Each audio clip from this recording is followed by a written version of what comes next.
I've always been uneasy driving alone at night. It was the worst the first few times, when I had just gotten my license.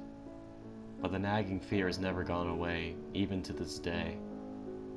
It's disorienting to look into the mirrors and see nothing, and I mean nothing, but the consuming blackness of the night. It makes me hesitant to check the mirrors. Should I see this dark void? Or worse, someone sitting in my back seat staring at me? In the summer of 2013, I found myself driving home alone on Highway 902 from a party. It was almost midnight, and needless to say, it was pitch black. As was usual at night, I was on edge. I had the radio off and could hear nothing but the muffled roar of tires on pavement and the dull hum of the engine. I stole a glance into the middle rear-view mirror and saw nothing but darkness through the back window.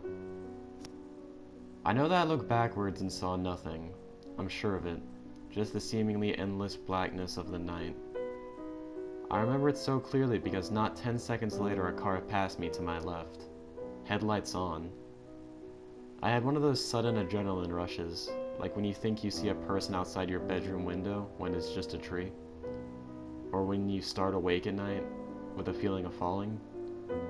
10 seconds earlier, nothing had been behind me. Suddenly, a car. I drove all the way home shivering, knowing something was off. The next morning, I found a set of scratches near the back of my van. One was on the left rear, one was on the right. The car was pretty old. They could have been there for months.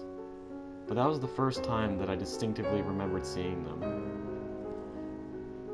In hindsight, there are two possibilities for what happened that night.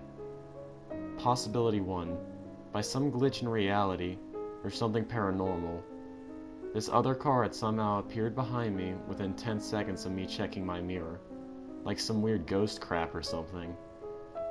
However, the second option is what makes my blood run cold whenever I consider it.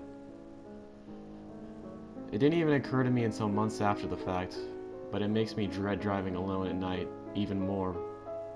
Possibility 2. The car was normal. It had approached me from the rear and passed me to my left.